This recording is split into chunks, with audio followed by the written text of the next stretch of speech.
Keep it gay, keep it gay, keep it gay, keep it gay.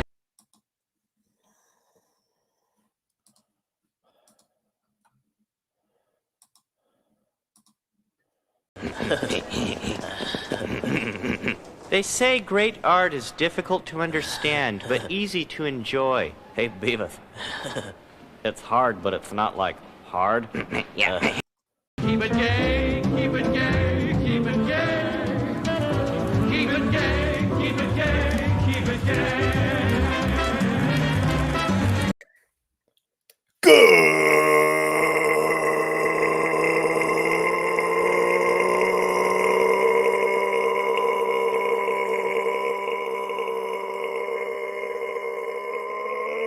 evening, good morning, good evening, good afternoon, wherever, whenever, however you all are. Welcome to Clobby's Comic Shop issue number 64.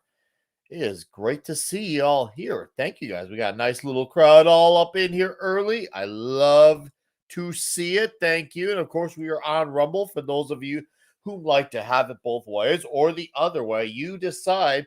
We already got Depot 101 over there hanging out. So I'll put that Rumble link in the YouTube chat. So you make your decisions because we like it when you guys can have that choice, your independence. So let's acknowledge those faces here. Of course, Lord Thaw, Vince Womack. How's it going, Vince?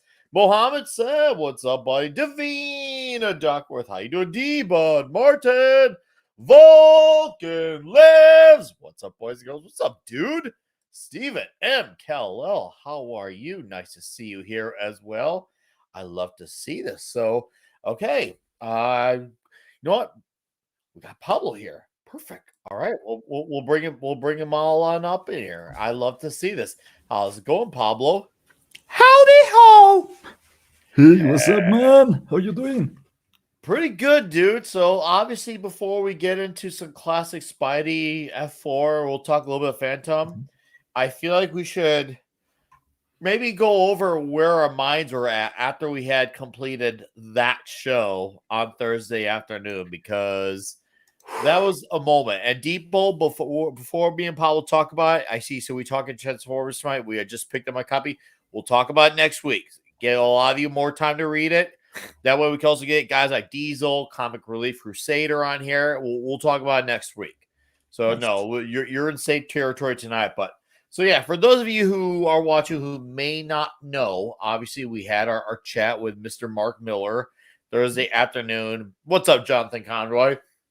And it was special. It really was like a moment. It was, wow, this actually happened. Like, if I were a smoker, I would be like, okay, that called for like a good cigarette or a cigar after that. It was just, there's just something about it that was just, I felt like we were kind of like a band. Like when every time a band has like, you know, their good shows or so shows, and there are shows where just the band was just locked in, and it felt like we were just right there. You could have swore we had done that before, and we had never done that with him, obviously, before. And me and Paul were kind of like still in reeling over it. What? Drunk 3PO Transformers 25, let's go. Yeah, dude, no kidding. No.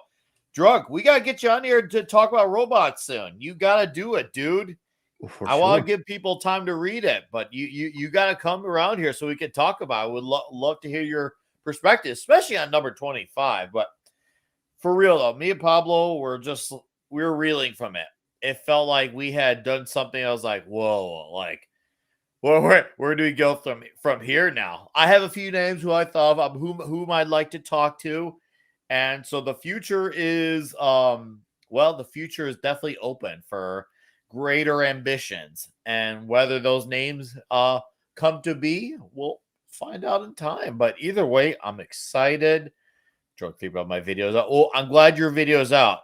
But you know, elaboration and engagement, furthering your notions and your thoughts and your opinions, even better. What's up, King Conan by Crom? But yeah, Drunk, I have yet to look at the video. I will watch it. How are you feeling 2 days later after we did that? How are you feeling, Pablo? It's kind of weird because you know a lot of people that work on an industry, but they are not really into the industry. They don't really care about anything. And so, for example, with technology, I have met people that work on Microsoft that don't give a hell about computers. They just are there for the money. They studied to be an engineer because they wanted the money, and that's it, Uh-huh. right? Uh-huh. With Mark Millar was something different because he knew about the niche stuff. He knew about the really obscure Really stuff, niche. and he was really eager to talk about that. He had a campaign to try to push, and he was not into pushing the campaign as much as he was just talking about comics. So he's talking about the Ditko era, and he's talking about some really weird situation that happened, and you're like, he loves comics, right? Oh, yeah, So right? No kidding. and it's weird because with a lot of people, right? You talk about Mark Millar, and they will go with the obvious. They will go with, oh yeah, Old Man Logan. Yeah, that's him, but that's him not at his best. Oh, He doesn't yeah. really have a worst. That's the weird part. He Miller World is Mark Miller unleashed. Yeah, Like exactly, right. I've been very open about how like I like some of his DC stuff. I like some of his Marvel stuff, but Miller World is where I really like him, and I think there's something more unique that we made it specifically about the Miller World, along with the niche stuff, like the really super niche stuff too. Whether it was about villains like the kangaroo or going on about Yeah, right. comic book papers and comic book smells, and the fact that he was go with it and he understood all of it, and I was just like, holy He shit. understood the eras of the different smells on comic books because the pulp is different than having the new glossy. And he was saying the new glossy doesn't smell like anything.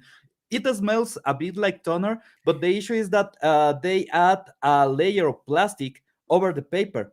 Mhm, So all the mhm. smell gets trapped, and you don't Yeah. really get the full fumes.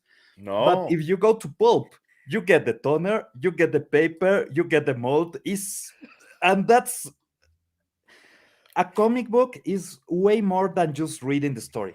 It's the Oh, experience of enjoying the medium. And agreed. he Strongly understood, agreed.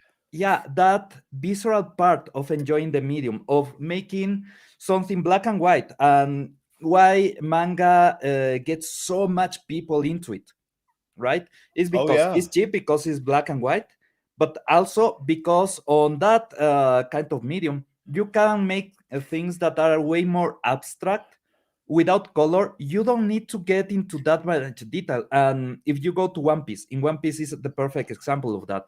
The Uh-huh. pages that Oda does that have full color, you notice that some details are missing, and it's because in black and white you can just avoid those details, right? You can forgo some shadows, you can add some lines to specify here is a shadow, but you don't need to paint the shadow. No. So there's a different feeling.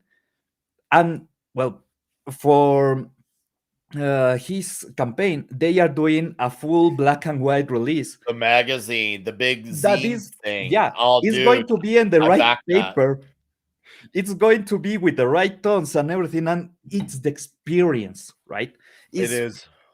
There's some magic about getting a nice book and just enjoying everything on the page, and Mhm. we are getting that. So I'm really really impressed about the amount of love for comics that a campaign can show. But at the same time, I'm thinking about all the people that I can bring into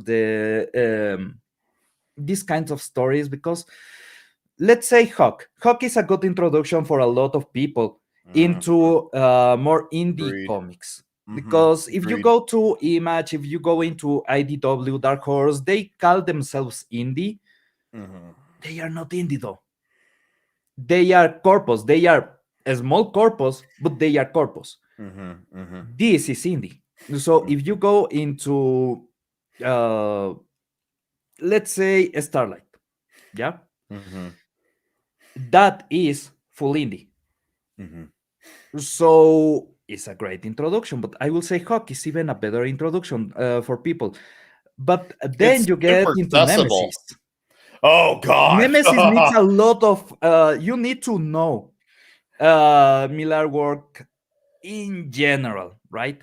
To You could enjoy probably Nemesis. go into Nemesis Reloaded fine, but if you go into Nemesis Forever or Rogue's Gallery, you probably would need that prior knowledge with the Yeah, later volumes. The absolutely. first volume you'd be fine because it kind of goes in cold. It's the first one in Miller World. It was Miller time.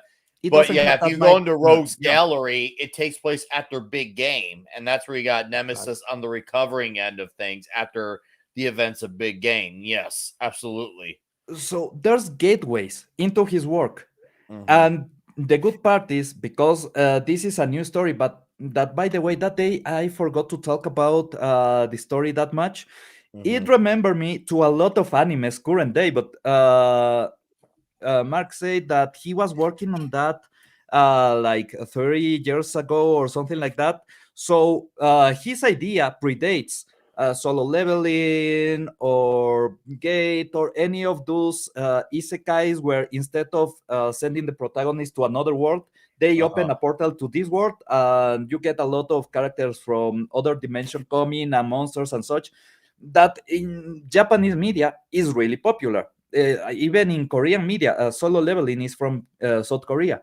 Mm-hmm. So you get a different point of view on a story that is really a trope at this point, but from somebody that was thinking different, because normally when you get these portals and everything, you get heroes that defend and protect, and that's why the world is not overrun. Mm-hmm. He starts with the world being overrun. Yeah. Very So it's like, ID4. Very ID4. As he yeah, mentioned, that was a huge influence, was the invasion, like in Independence Day. And I thought that was perfect too, because and the fact that he said he has a character in the book that kind of looks like Will Smith. Now I'm like, you better get a inspirational presidential like speech too. And he's saying, no, it was kind of like how the world was come together to fight against the greater threat. And that's his stories kind of has that influence, and that's perfect for me because I think ID4 is an incredible movie. I think we did it for Toxic Tuesday about a year ago, and it still holds up all these years, or almost 3 decades later. And I feel like you could just watch that movie be almost from anywhere and still find something to love out of ID4. It was just such an incredible movie. And by the way, yeah. what's up, Andy Masterson, Lombardi, 1969, and Makini draws. What's up, dude? He says, he sends a $2 super sticker of a dog. Basically, the dog is sending his love. Well, thank you, Ma. Good to see you, bud. I hope you are well, sir. I occasionally lurk when I can. Keyword occasionally, but I'm glad you're still. I'm glad we're still at it, Ma, because I've noticed within our sphere, a lot of people who started within like our timeline, whether it was like They're gone. 2019, 2020, 2021.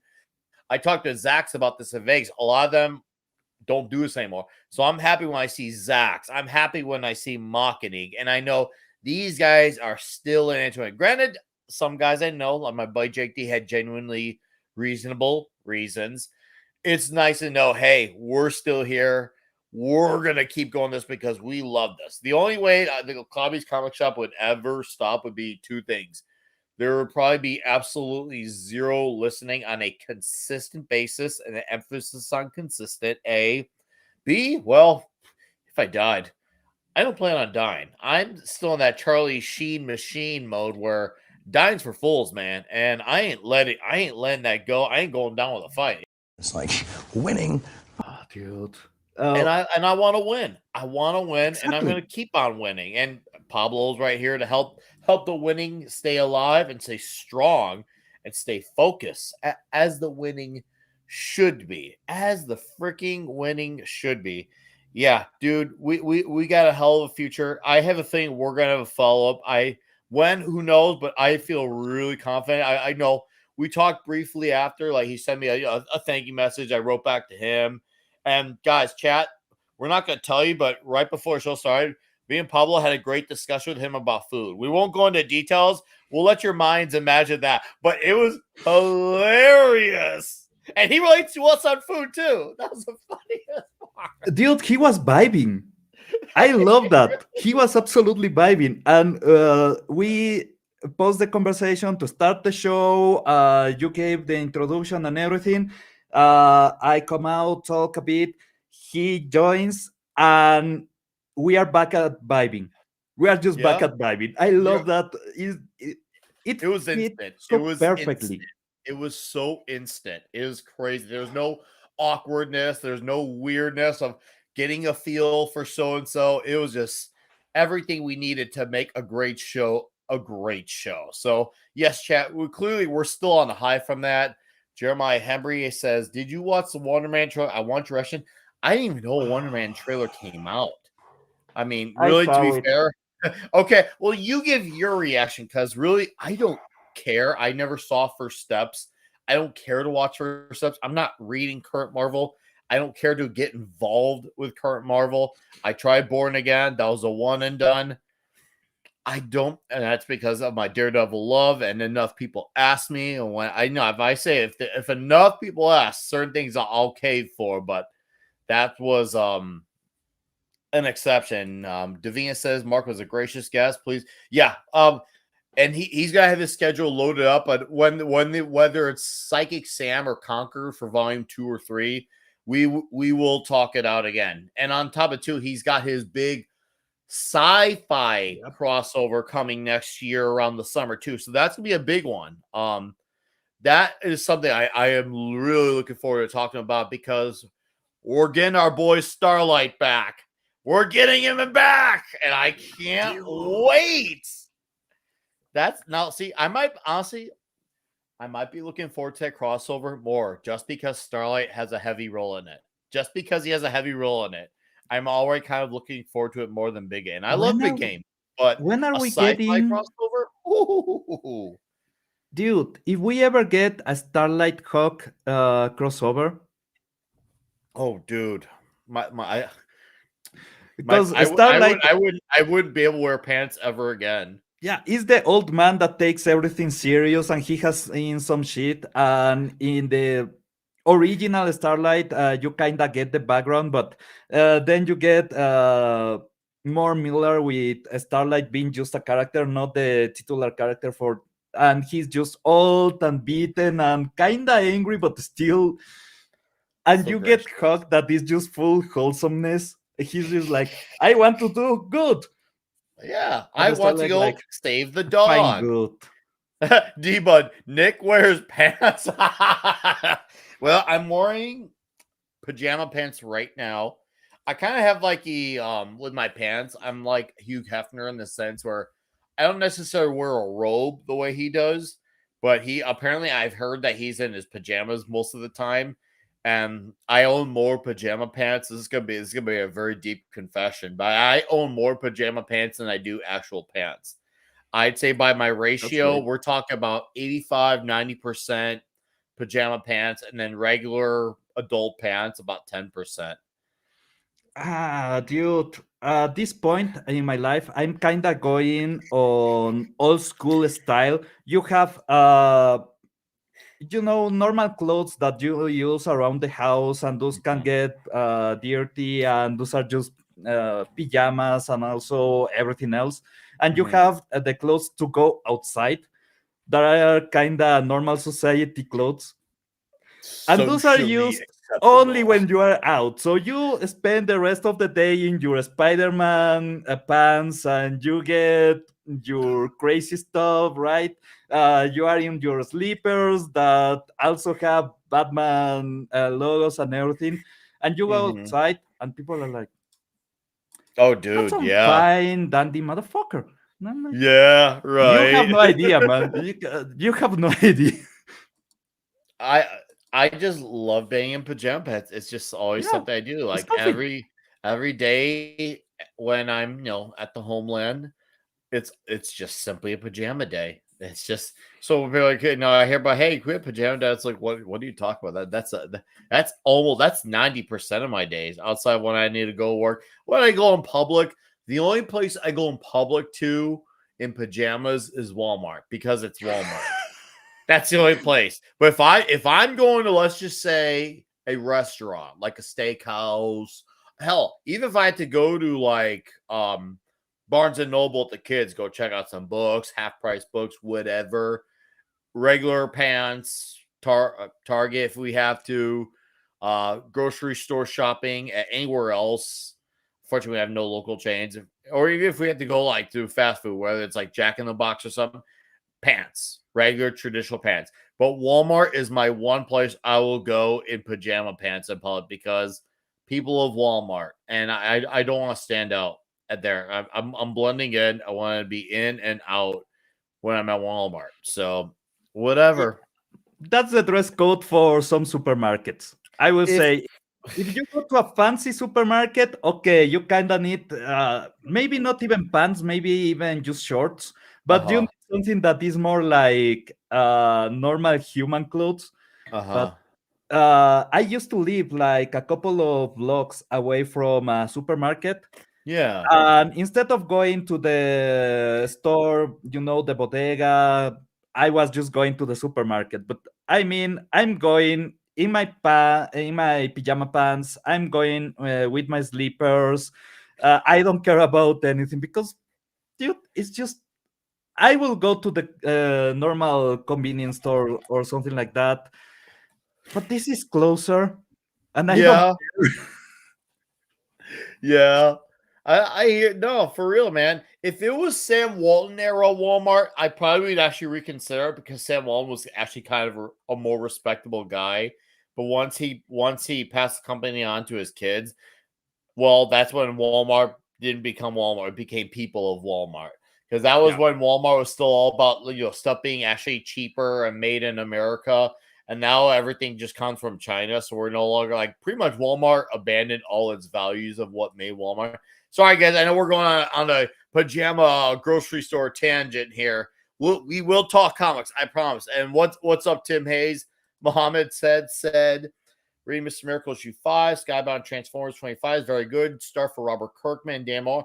We will talk about next Saturday. I'm looking forward to it. I'm really looking forward to that. That's going to be a great conversation. I'm happy because, between that, Flash Gordon, Conan, which Conan was great this week as well.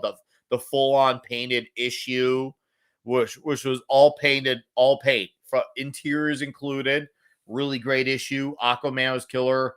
Nemesis Forever was killer. No spoilers. Was killer. Seriously, it really was. And I can't wait to see what else is coming out.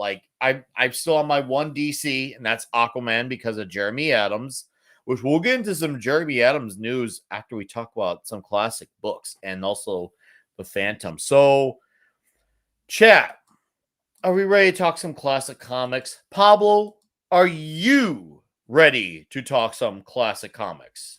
Oh yeah, I'm ready. I'm ready. Chat.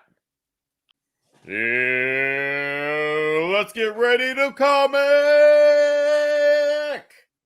ASM number 84. Since I see guys like Vulcan here, I want to fill him in on this.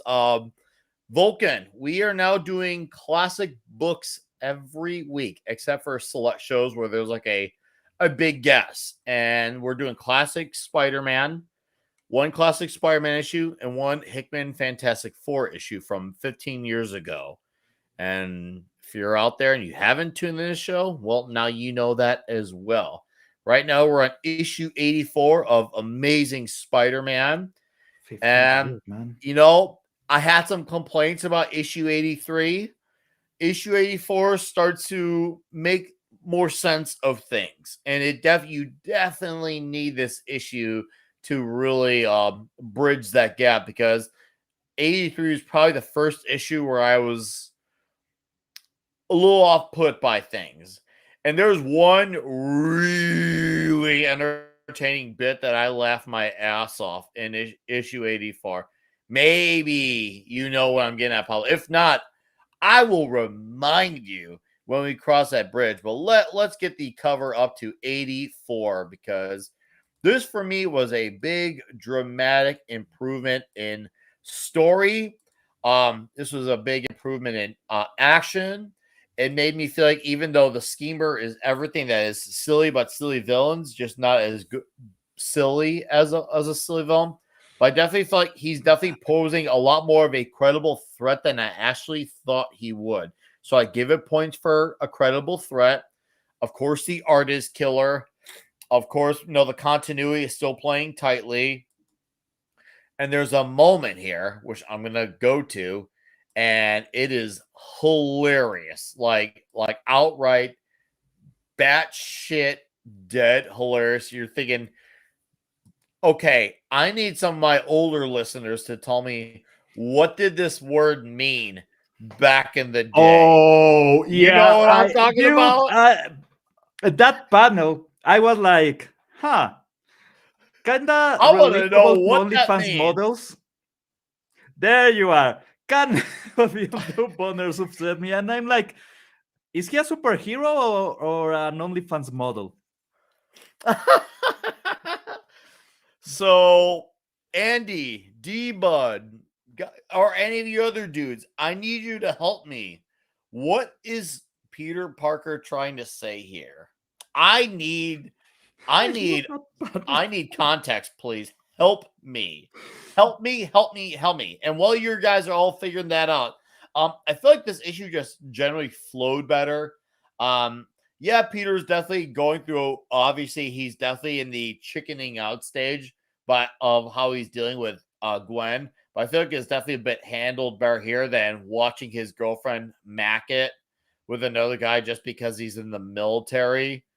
Um, Kingpin, I actually really like this whole thing going on with Kingpin. I thought the whole I can't be Vaughn because we lost our son, and he's got to change his ways for Vanessa. We Very don't in know, line with right? Wilson Fisk, huh? That's kind of the mystery of the situation. Did he Yes. lose his son? They just say that he's missing and maybe he's dead, but they don't have the certainty. And the Kingpin has been kind of in negation for the past couple of issues about his Yeah. son's death. Yes. But do I need to remember that his son appears later on Spider Man? Oh yeah. Oh, of course, of course. But for what you're rolling with what you know at this time, you're like, okay, this is really there's actually a deeper layer to this whole Fisk family drama and him needing to quit because look at what it did to my son. I could lose you too. But Wilson, when he's got a physical threat in front of him, well, he's set in his ways, and it leads to a very entertaining throwdown between them all. And in that throwdown, well, and I'm kind of overviewing my review, but well, Kingpin and Spider-Man duke it out. Spider-Man, shows to have a little bit of an upper hand, even when Kingpin almost has him in his grasp. But then it comes to a point where Fisk realizes, oh, hold up. I'm gonna have to get back to your ass later because some shit got really real, and it was a hell of a good cliffhanger. Well, they were being distracted by everything. The schemer took Vanessa Fisk. I was like, oh damn, the schemer scheming is actually working effectively. You are a F list type of villain and you just went to a D minus. Good job, dude. I'm actually impressed with your body of work. So I thought this is Yeah. a dramatic improvement. Now it doesn't mean beat my boy the kangaroo, but we're back on track after one issue, and looks like Andy and D Bud said boners just means bonehead. Boner one. A dumb play, usually as was the result of an error in judgment or lack of concentration, is supposed to a mere physical mistake. A boner, for example, might be a base runner taking off. Oh, I'm sure he's taking off all right. Well, he's gonna get his reward. Obviously, he's getting off. I like how you guys are like now everyone's feeling in content. The older definition of boner seems related to an embarrassing mistake or misreading in baseball. Well, you could say there's still a bit of an embarrassing mistake to this day to it. But No, there's a couple of panels historically, like Iron Man telling Captain America that he needs a straight dick. yeah. Yeah, or just playing on Captain America saying, "We are all gay here." Oh Those small yeah, panels we're that you all go like, happy here. It was that time where they meant we're all yeah. happy here. Yeah.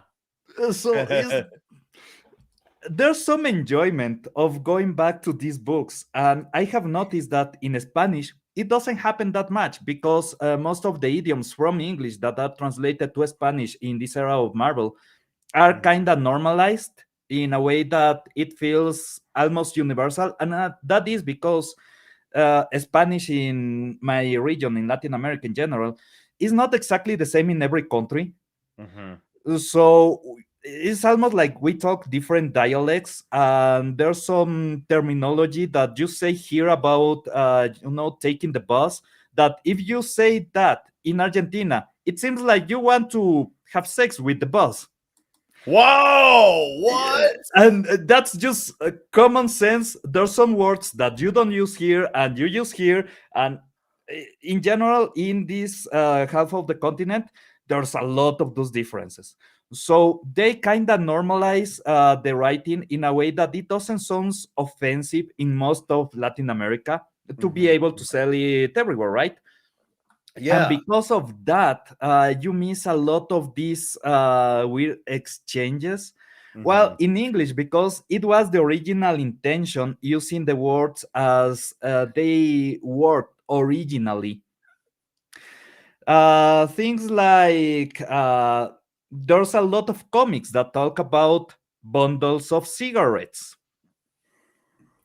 and they don't hold back at all, right? Marvel UK used to have a lot of Oh characters yeah. saying, I've yeah, seen some of the dialogue on that, and yeah, Devine, you're onto something. This has been a even with our tangents. This has been a bizarrely educational episode so far between the history, pants, Spanish idioms yeah. This has been a very interesting episode so far with just the two of us rocking and talking about this stuff. Okay, so that's I'll get to my final thought. I really enjoyed this issue. Once again, still not as good as the 82 and 81, but I feel like we're heading in the right direction, and we might even have a really strong conclusion that might now officially have us back on track at full gear. But I did overall enjoy this issue. Pablo, what are your thoughts on ASM number 84? And what's up, Glenn, sir? okay, this is not an Spider-Man issue, strangely enough. It's a Kingpin issue. Mm-hmm. So the focus of everything, if you notice, the schemer is planning his strike against the Kingpin. At the same Yes. time, you have Spider-Man, yes, going for the schemer, but at the same time, his main preoccupation is something is happening with the Kingpin.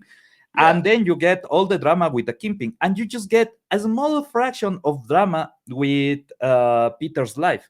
That, It's yeah, he important goes in, drama, though. But yeah, go on. you get him going to Gwen Stacy's house, faking that he drops a cup because, well, it's an awkward situation and everything, and he wants to get out. But they don't really have that much emphasis on that on the story. It's like that's on the background, and you need to have it on mind because it will be important later when you get the final revelation to Gwen Stacy and everything. But for the moment, it's just like keep this in mind. But the Yeah. Kingpin, It just was definitely a I'll put a pin on it type of moment. yeah, there's a lot of stuff going with the Kingpin, and the most important thing is that I don't know if you have noticed, but the Kingpin doesn't really have a weakness up to now. Yeah. He's pure muscle. He has all the money to take care of any situation. He has the men and the resources necessary to be fine in any situation, even in a confrontation against a superhero that is way stronger than a normal human. He has trained himself to a physique that he can fight Spider-Man one to one. And actually, Spider-Man, in a couple of times, is in danger of actually getting injured. So Oh yeah. Fist can he's fight. Fist can fight. extremely powerful. Remember, at this point, Spider-Man should be at least as strong as Thor. Mm-hmm. Oh yeah, dude. And Yeah. he's Kingpin. getting in a fight with the Kingpin, and the Kingpin is getting the upper hand at the point. So the Kingpin is extremely powerful for being just a man. But he's just a man. And what's the weakest point of any man? His heart. Love. Yep, love. And that's exactly what it is for Fisk. You get to Vanessa, everything changes. Exactly. It's absolutely amazing that the most terrifying character that they have had, and they have had some psychos on Spider-Man to this point, but Mm-hmm. even the Green Goblin is a psycho, but the Kingpin is not a psycho. He has all his composure. He is fully clear on his intent. He doesn't need to grab power because he has all the power. He is the ultimate um, realized villain. He is Mm-hmm. not a villain Mm-hmm. trying to get into a position. He's the villain that got into the position. Mm-hmm. He is the king of crime on New York. And also, he is one of the strongest men on New York. Mm-hmm. Again, we're Mm-hmm. thinking about the characters that you have on that moment on New York. But anyway, how do you fight against him? How do you hurt him? Well, his wife and his son. And they exploit that perfectly in this issue.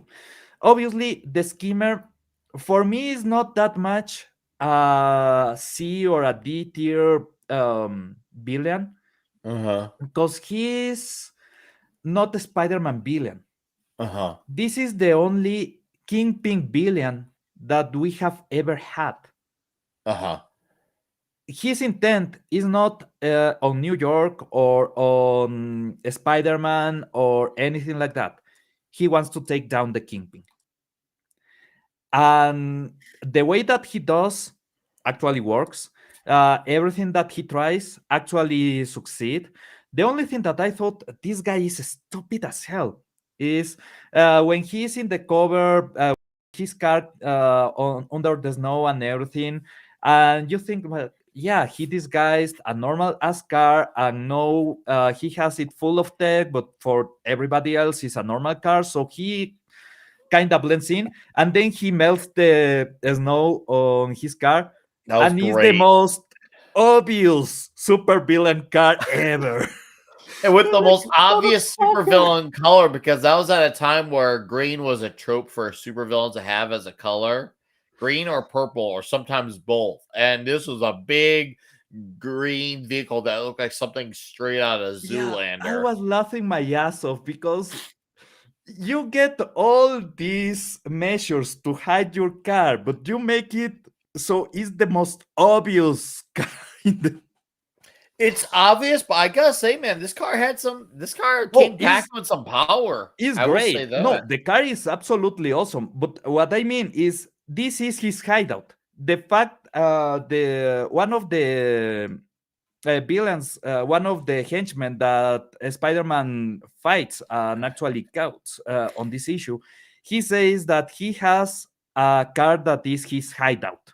Uh-huh. Uh-huh. Well, his hideout basically has a big ass banner that says, "This is my hideout." Not a great hideout. I'm just saying No. that everything else around the plan, absolutely perfect. Having a mobile fortress that is compact, really intelligent. The way that he uses the car to neutralize Spider-Man, really intelligent, right? But anybody that sees the car will point a gun at you because, well, it's your car. Everybody knows. Also, they are kind of foreshadowing things about Vanessa. They are setting up something. So this was a great issue if you wanted just to get a contained story because you get a bit of that. But Yeah. they are setting up everything with Kingpin. They are setting up everything with Vanessa. They are setting everything up with Kingpin's son. Uh-huh. Uh-huh. And yeah, they didn't solve anything on Spider-Man, on No. Peter Parker's life because, well, he's still broke. He's trying to He get might gain money. $5,000 though from this though. He might gain No, 5,000. So he that's a didn't. yes. Because it was a reward for getting the skimmer, but he didn't got the skimmer. Oh well, but he could still get him He though. got He did get in fixed. this issue, but there's still hope. Yeah, he got Still a fixed. chance. He got some pics of his fight with the Kingpin and the skimmer. So that means that he will get some money next issue. But yeah, the I need Let's money hope. and everything was a couple of pages. Everything else, a Skimmer and Kimping. And I love that. Oh, I yeah. absolutely love that because the Kimping at this point is becoming a bigger threat, and he will stay a bigger threat not only in Spider-Man. But in Daredevil. Exactly. So all this Yeah. setup will let her go to Daredevil, and they will work a lot with that. Yeah, no, agreed. I'm It's- really happy we're getting that. yeah. I can't wait to see how Kingpin reacts to all this because he has shown to be very effective, and yet I have a feeling we have not seen the worst of his abilities in ASM. So I can't wait to see where that goes. I feel like we're getting closer, but we're not exactly there as far as Gwen and George getting to the revealing and knowing that Peter is Spider-Man. We're getting there, but we're not exactly there. But Yeah, we we are will like get there. We're 3 issues away from the good yeah, part we're of we're we're solving not that. far. We're not Yeah. far. We're close, but not close enough. But we're getting there. And Glinter had a great comment here. It says the Omnitopia in comics back then was fantastic. Fuck yeah, dude. I agree strongly on that. The amazing words that they used to describe sounds was amazing. It's like they just used their imagination as one should. And but you know what? Yeah, let's just go with that. That sounds fine. I like the sound of that. Omnitopia sounds. Let's freaking I go, man. hate, I kind of hate that because of the Batman 60 series, the Okay. Adam West series, some comic book artists shied away of using just straight up bam soon in big words. Uh-huh. Because I don't know if they felt that it was cheesy or it was plagiarizing or anything, but there's an era a couple of years before that where Uh-huh. every comic has those big lettering, and kind of miss that. I Mm-hmm. really is a different way of expressing things that you really need in this medium, Mm-hmm. Mm-hmm. because you need to feel the action, and if you don't get the speed and the movement right, the sound is the only thing that can give you the sensation, the right sensation, but there's no sound. So uh, I don't know how you pronounce that word on English. In Spanish, is onomatopeia. So Mm-hmm. is necessary. Is really necessary, and it will take like 10 more years before we go back to into that. I But one will hope. is so important that if you see, manga adapted that, and one of the most popular mangas in the last 10ish years, My Hero Mm-hmm. Academia, actually made a real point of showing you that, because well, it's a superhero kind of Americanized version, but they need to give you the feeling of American comic, and they do it by adding the onomatopoeias as English words, not even in Japanese. They Mm-hmm. use English for them, so it feels more comic-ish. Mm-hmm. For me, it's part of the identity of comics, Oh, and yeah, it they should be shied away. synonymous with it. It should be Yeah. synonymous with it. I don't know why we would. It's kind of silly when books like steer away from it. To be fair, we did get some of it in Transformers, the recent run. We did get some of it with a lot of the big Hmm. fights. So I will give credit where it's due there. We definitely had a good amount of it actually. Now that I think more about it, so it was there, but it's not enough. We definitely need far more. And Vince has some comments here I want to read off, and we'll do a cheers, and we're again the Fantastic Four. So Vince says, "Is Kingpin usually Spider-Man to his own merits because he took care of his possible rivals, unlike Daredevil? He eventually just kind of evolved with that. People liked him with Daredevil, and with the way he was written to be affiliated with Daredevil." That he started obviously as a Spider-Man villain, and obviously the stories were great, But when he was just attached to Daredevil, he really took off. Now I don't know why the attachment to Daredevil, but all I know is he took off. He really took off on a Yeah, whole other level that he just kind of became synonymous with becoming a Daredevil villain after that. That's just how it I is. have a And yes, theory. Glenn, sir, hold that theory. I will let you have the floor. Comics should be. I agree. Not everyone dude. That is one of the biggest problems. And I don't blame Alan Moore for this. I can blame him for a lot of other things. This isn't one of them because it wasn't Alan Moore's fault that they did that. It was people responding to what Alan Moore did. It Whom was I his fault. stance. Yes. So I don't. It's not necessarily his fault. You can fault him for a lot of things. That should not be one of them. We need books to be fun. That's why once again we were mentioning Huck earlier. We need more Huck in the world. We need. I'm happy we have a book like Flash Gordon right now. It's a great traditional space opera, super fun. I'm loving it. Like And that's the McDonald's. reason why normally I will point to people that are reading current day or even 90s to 2010s Batman. Uh I'm huh. like, yeah, that's not real Batman. Go back to real Batman when Batman make jokes and Mm-hmm. actually have some humor around. Because Batman used to be really silly. People Oh don't remember yeah, how silly Batman dude. was. But Batman was awesomely silly, and that's perfect because the whole feeling of darkness of well, even the town is called Gotham City, so it's a gothic setting. Yes. But at the same time, the most evil character there is a clown, right? And the guy fighting him is a guy in his bad pajamas. Yes. It Underoos. works. It's Yes, silly, it but it works. does. It needs silliness. That's why I like Batman best in a suit, not a knight in shining armor. I like him in a Yeah. suit. I like a suit, not armor. I like him in a suit. It's But supposed to be a suit to go out at night. It doesn't need to be this whole like armored where it's like all of a sudden, are you a hero or are you a knight? And I get exactly. yes, Batman, Dark Knight. I get it, I get it. But at the end of the day, he's a hero. He's a vigilante. He's not supposed to be layered like that. You can maybe do it for a story for like a Oh, he particular was really villain. layered. He was comical, but really layered. If you read original Batman, you will get surprised about how much pain he had to endure, how much really weird things happen around him. But he's still cracking jokes. Batman no Oh, longer crack jokes. oh God, no, hasn't for some In time now. one of my favorite Batman comics, and one of maybe my favorite comics of all time, is still The Killing Joke. Uh huh. But Uh huh.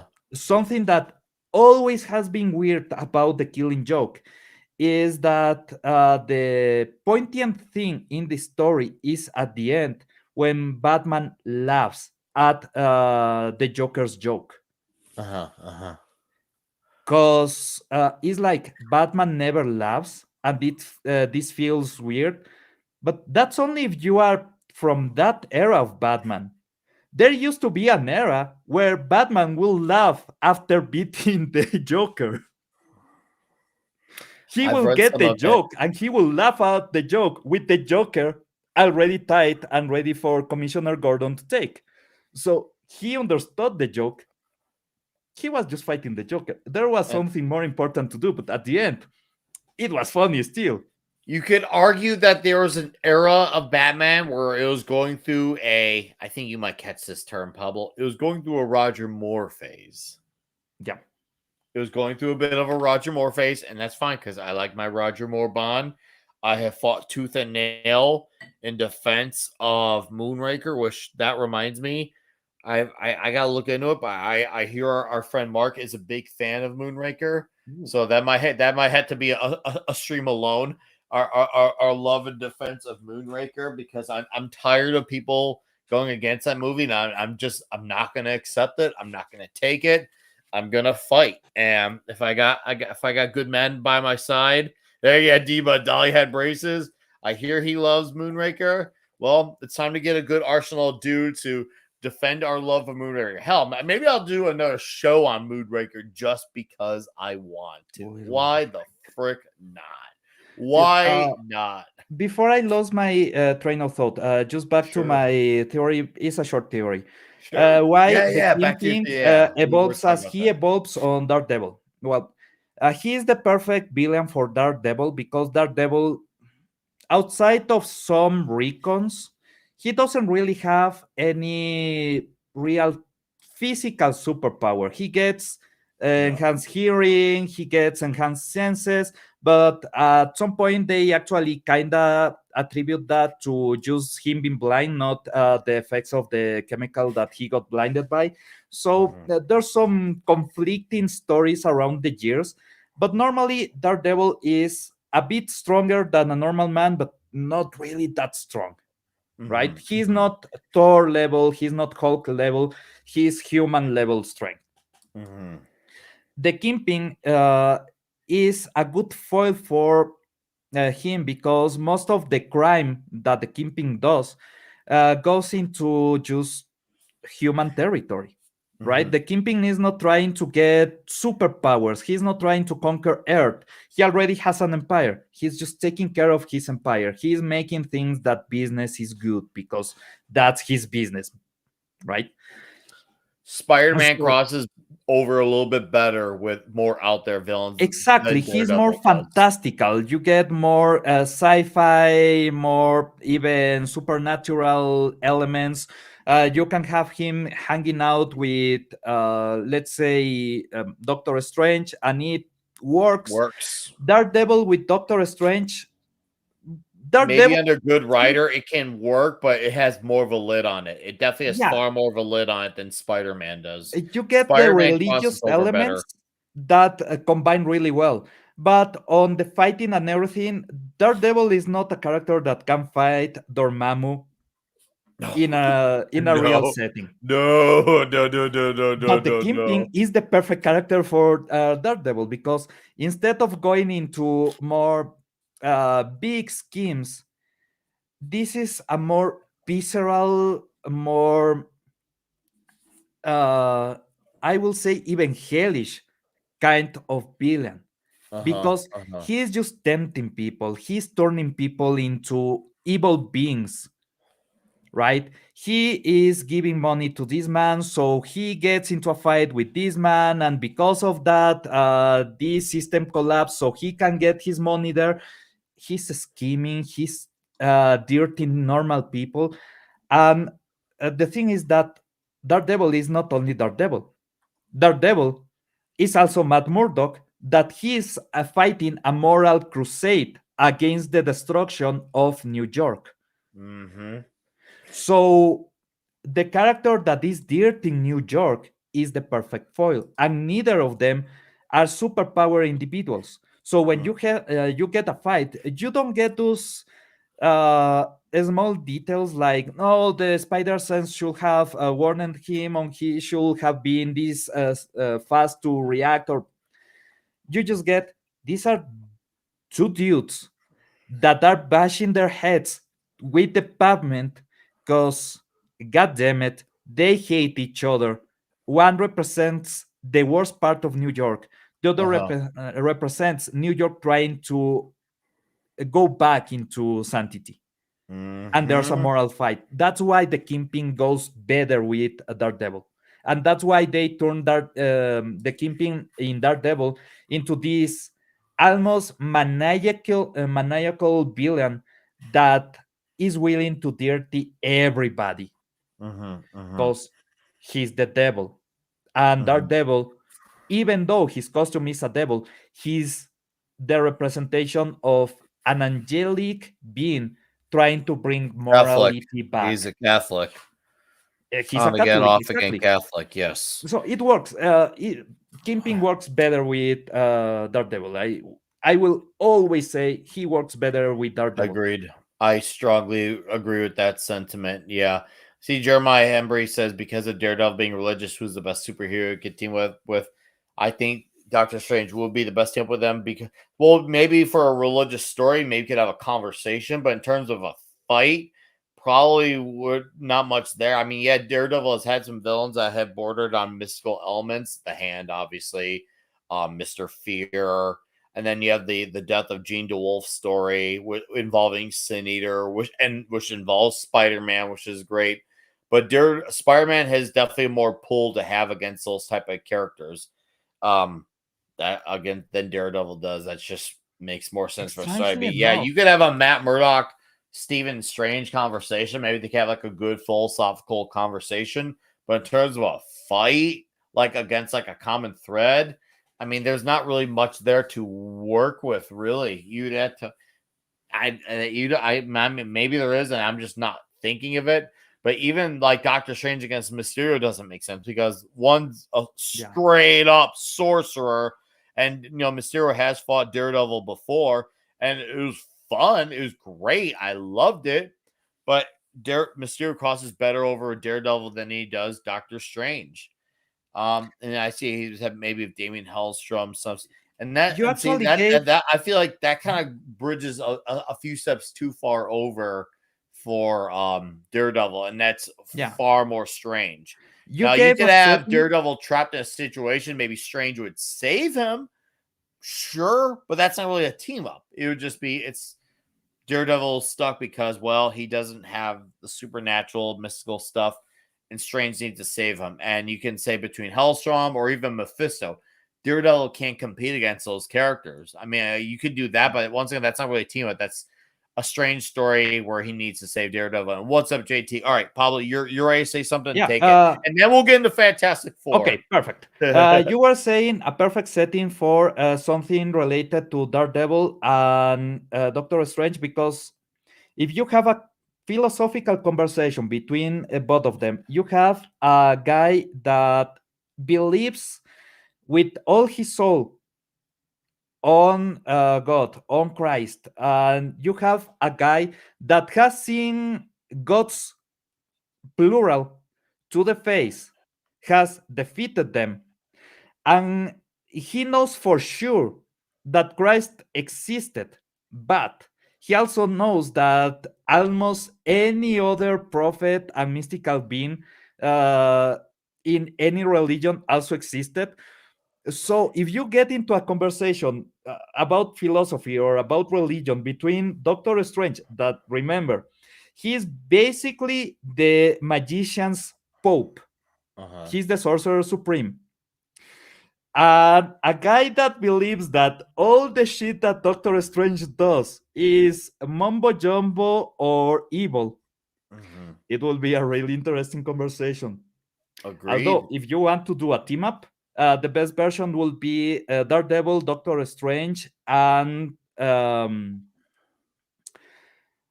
Rider. Nightcrawler would be Nah, even better because he's more closer to Daredevil's power set, and there's the religious slant there, and it's closer to Daredevil's ideological religious leanings as well. absolutely. So if you're a duo character whose power set's closer and has religious set, Nightcrawler would be actually, in my opinion, far more ideal. And their villains would have a better chance of crossing. Or granted, obviously a character like Magneto can't cross over, but I could see Nightcrawler facing a lot of Daredevil's villains and it being pretty competitive. I could see a good fight between Bullseye and Nightcrawler, but you're not gonna have a good fight between Magneto and Bullseye. That's not gonna exist. Bullseye is absolutely destroyed. Yeah. Oh God. Yeah. That's not even close. It's Just to answer not even close. Beans, And I love Bullseye, but that's just the truth. just to answer Beans, Doctor Fate, if you are referring to the DC character Doctor Fate, he's a bit of an atheist. Because, well, he has seen the universe, he has seen the end of the universe, he has seen every deity possible. Dr. Fate is a weird character because he has the power of gods. He doesn't really trust them. He's an atheist, not because he doesn't believe in the existence of gods. He doesn't believe in them as people. They are not trustworthy. I get it. I get why he feels the way he feels. Well, he No. has fight a couple of gods, right? He is Yeah. trying to stop the destruction of Earth or sometimes the universe. So, uh, yeah. Yeah. But anyways, chat. I just want to say thank you for being here. I do appreciate it. Between here on YouTube and on Rumble. Let's raise a glass for our chat for hanging out with us as we've gone on from deeply educational. Now we went on comic educational too about what team ups would work and why not. So to you, Sir Pablo, to the future Clobby's Comic Shop. Cheers. Weirdly enough, this is the logo of the Catholic University here. Oh, I fantastic. have some relations with the Catholic community here. It's weird. Okay. Okay. Yeah, the metalhead that was a really heavy atheist is the guy that is dealing with Catholics. I was not expecting that in my life. Well, hey, when Alice Cooper became the way he did, became a Christian, he had his go-to priest that I think he's maintained since then, and that his pastor has encouraged him to rock hard and rock harder than ever. Yeah. And Cooper has, well, he's kind of done that since then. He's still being, obviously he has a different lease on life that he's maintained now for almost 4 decades, but he's definitely also he has his footsteps that he follows in as well. So, anyways, Fantastic Four. This is number 573 overall, the fourth issue of the Jonathan Hickman run. And we don't have Dale Eaglesham on pencils. This time we have Neil Edwards here. And Neil Edwards reminds me of a bit of a Brian Hitch type of style. If any of you out there are reading Redcoat or even remember the Ultimates, he reminds me of Brian Hitch. Maybe you could say like almost like a Brian Hitch Jr. type of style. It's fine. He ain't Dale Eaglesham, but is he serviceable for telling a one-off story? Yes, because that's exactly what this is. It still stays in the continuity. It still takes place after the previous 3 issues, but it's a one-off story, and it starts off with a conversation between Franklin and Mama Susan.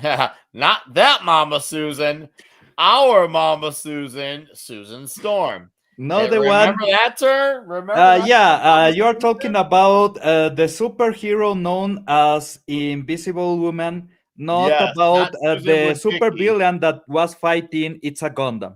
Yeah.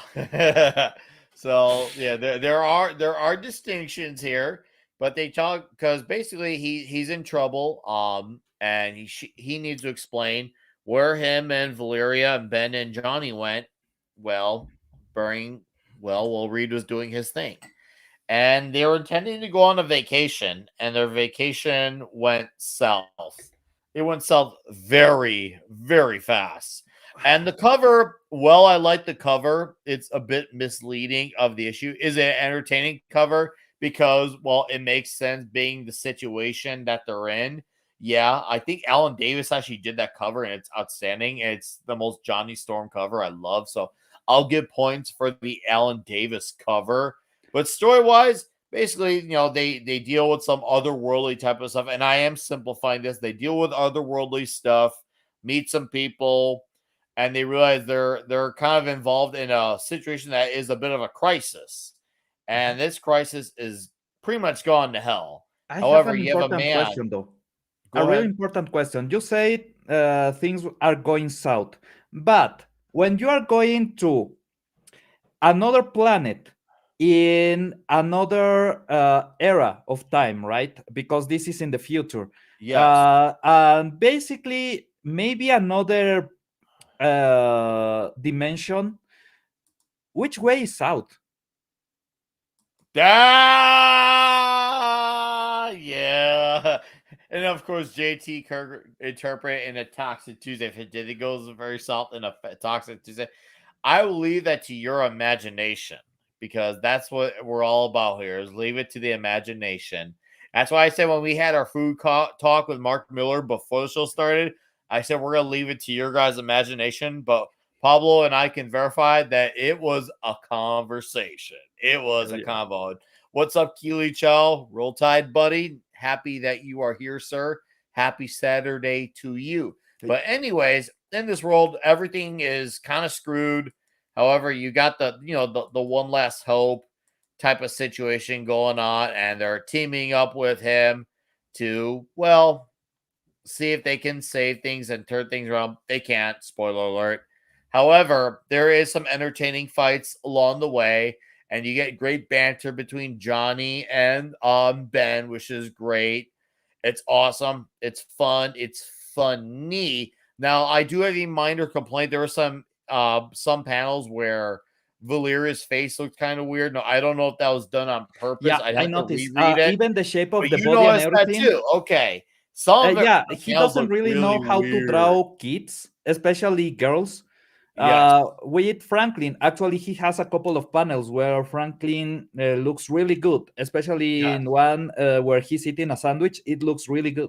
It But with does. Valeria, It's nowhere as is good. yeah, it's kind He's of good he's at trying to he's good at avoid. robots too. He's good at robots. He's good at otherworldly type of stuff. He's really cool at the odd and eerie.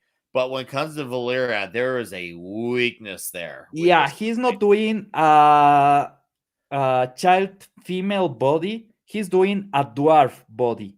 That's that's the sensation that I get because everything feels like compressed and kind of deformed, and yeah, I don't like He how. reminds me of John Romita Jr. in later era, not the earlier JR, but the later era where he drew a lot of kids the same, where they all had a bobblehead. Mhm. And I don't know if you ever caught on to that, but he does that. He got this pattern where he did a lot of bobbleheads. Oh, it's Caster. He says, "Hey boys, sorry I was able to make it tonight. Hope you're enjoying the Fantastic Four. We are, sir. And you owe no apologies. Okay. I look forward to having you back next week to talk this and Transformers. Okay. Even more reason why we wait for Transformers because Hell we yeah. gotta have the signature robot man. But anyways, back to Fantastic Four. Okay, as we talked, 573, the fourth issue of the Hickman run. It's an adventure. It's fun. It's funny. The action's great. And all Ben wanted was a simplification. If Mike Muir from Suicidal Tendencies, all he wanted was a Pepsi and no one would give it to him, well, all Benjamin Grimm wanted was a vacation and no one would give it to him. And so he's frustrated. And you know what? Rightfully so. I'd be pissed like Ben too. And yes, the story basically that is going on is everything that Franklin is telling to his mama Susan. And once again, the strength of the artist definitely not in children, especially girls, but in terms of like the robots and the planets and the thing, it's definitely better. It's definitely better. And Johnny definitely still has his machismo moments because, well, there's a lady there, and well, it's Johnny Storm. I mean, why was she gonna say no? Coca or Pepsi? I agree with that, Depot, but our man Mike Muir from Suicidal, for some reason he wanted a Pepsi. I forgive him. But it is what it is. Did Graham put in a playtime offer growth? That's a great question. You know what? I'm gonna assume he's family. He went on family leave.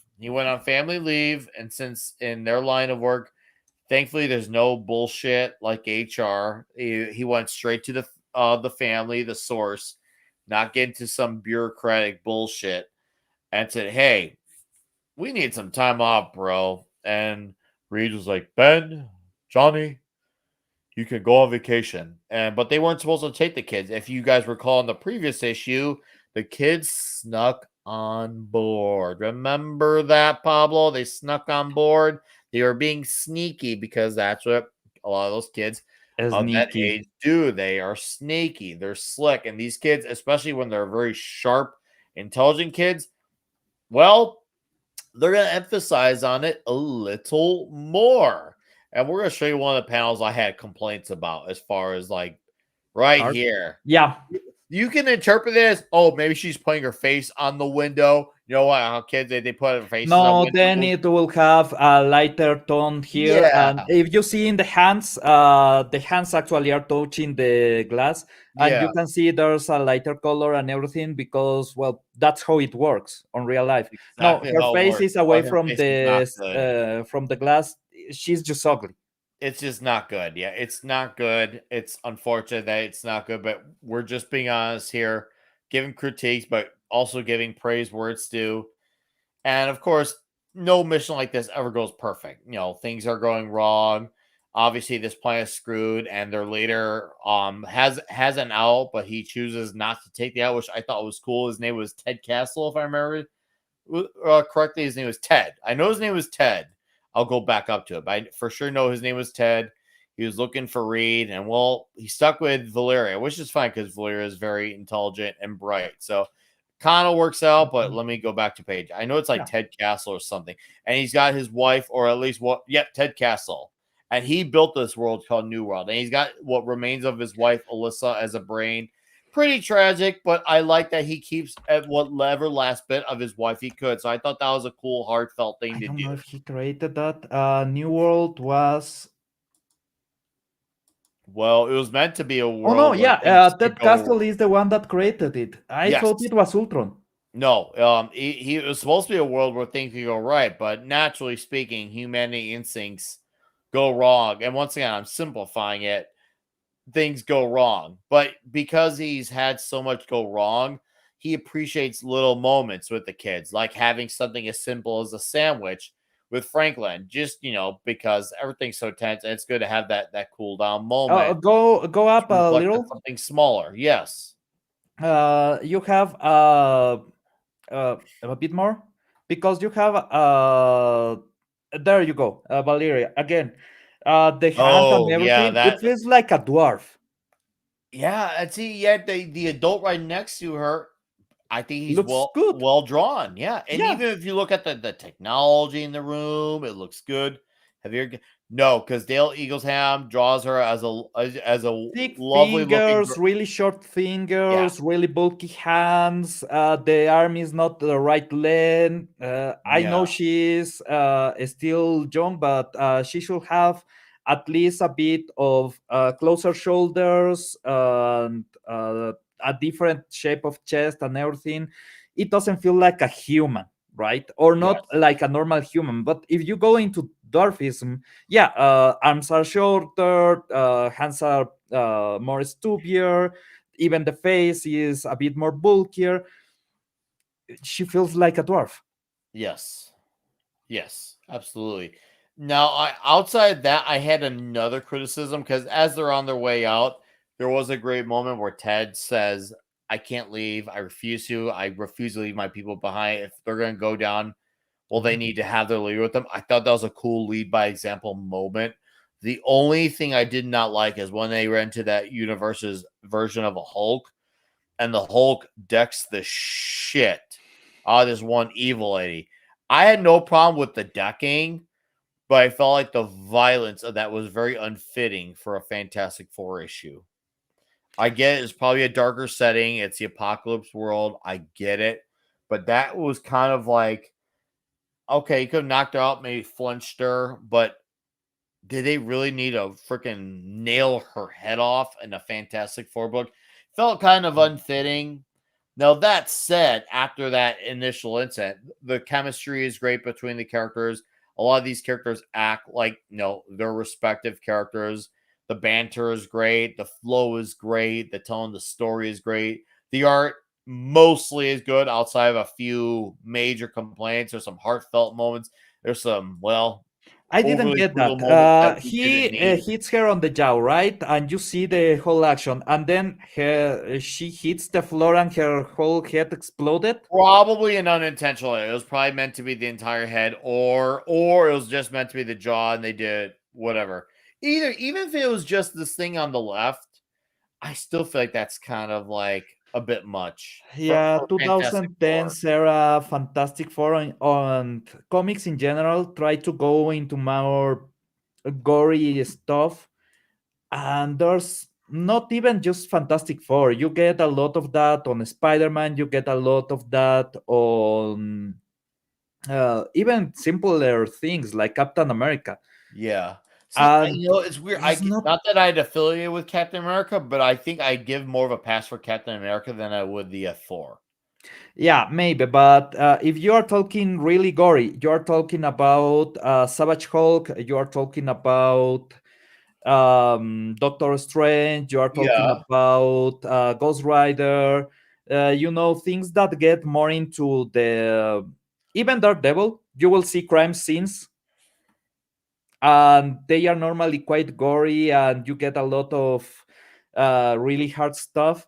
Hmm. Fantastic Four, Spider Man, Captain America, Iron Man are not really for Marvel the To go all in on the gory. fight. You can get away with it to a point with Strange. You can really get away with the Daredevil. You can get away with the Yeah. Ghost Rider. But with Fantastic Four, I thought this was way outplaced. Now, if this was a whole comic, fine, fair game. But in a Fantastic Four issue, I was like, I don't know about that. I'm not with that. But luckily, there's a lot of good to balance it out. So I was able to forgive it. Mhm. And obviously, we found out, our heroes got out, they got away, they're safe, everything's fine. Their leader, doesn't make it, along with what remains of New World. Once again, goes out a hero. I thought that was cool. And then that's the end of Franklin's story, and you find out from Mama Susan, hey, Franklin, it's time for bed. It's late at night, but it's midnight. Guess what? It's your birthday. Happy birthday, Franklin. That ending was stellar. Yeah. It's so weird that this issue had some off point moments because that was such a nice, heartfelt, very family friendly, stellar ending. So I will say this issue overall wasn't as strong as the first three issues, art wise, and some of the odd choices for violence, which I love my violence. Everyone who watches knows I worship the hell of Death Wish 3. But for Fantastic Four, that one part was a bit out of place, but so much else made this like a issue that I was like, okay, this is great, this is funny, this is entertaining. I'm gonna go like a respectable. I guess we're giving scores at probably like a 7.5. It was a good issue, teetering on moments of greatness, but some of the stuff brought it down for me. Yeah, definitely. Now, Pablo, you go into some of your thoughts. I know you've gone to some of it, but I guess I'll let you have because I kind of went longer than I usually do. So, longer. Dude, on your age, that's good. Yeah, right. I'll take it. I still got it. I still got it. Just don't forget to eat a lot of pineapple. Oh, see, I don't even like pineapple on its own. That's the issue. I wish I did. Now, my youngest daughter, she loves it, so I buy it for her because she'll eat it. She loves it. Loves it. I will not say anything about that. God damn it. Anyway, the whole setup I like because yeah, this is the kind of situation where you need Reed Richards. Uh-huh. I will say this is the kind of sci-fi situation where you can bring either the X-Men or the Fantastic Four, right? Uh-huh. Because both of them have been in this apocalyptic world where things are going to shit, where there's some rogue technology, in this case, Ultron, that is taking over, where things are going ham. The issue with the X-Men is that they don't have the power set, unless you are talking about the Phoenix Four, to really deal with the black hole that is trying to, well, not trying, naturally just sucking up Yeah, the it planet. straight up is. Yeah, but then again, Reed Richards has, in fact, tamed a black hole. And no, that's not an innuendo. He has tamed a black hole Yeah, super previously to serious. create a passage to the negative zone. Mm-hmm. That is already canon. So Reed Richards can hold, contain, and manipulate a black hole. Again, no innuendo there. And it worked. Well, a bit of innuendo there. And it works perfectly. You couldn't Uh, help yourself. Guy is married, has 2 children. Sometimes he needs to test things, you know. You need to keep the bedroom spicy. But Woo! Oh man. Anyways, go on. The whole setting is great for Fantastic Four adventure. Mm-hmm. This is not a Fantastic Four adventure, though. This is a Ben Grimm adventure. Mm-hmm.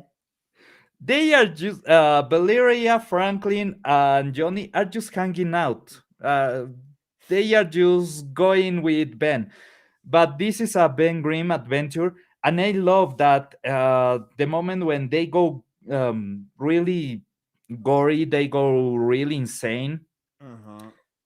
The kids are out. The kids are not there, so they are not present on that. Maybe Ben should have reacted a bit more humanly to death, because normally if the character gets unconscious, he will joke about it. Yeah. But if the character dies, he will show some restraint and some humanity, and here he didn't care. No.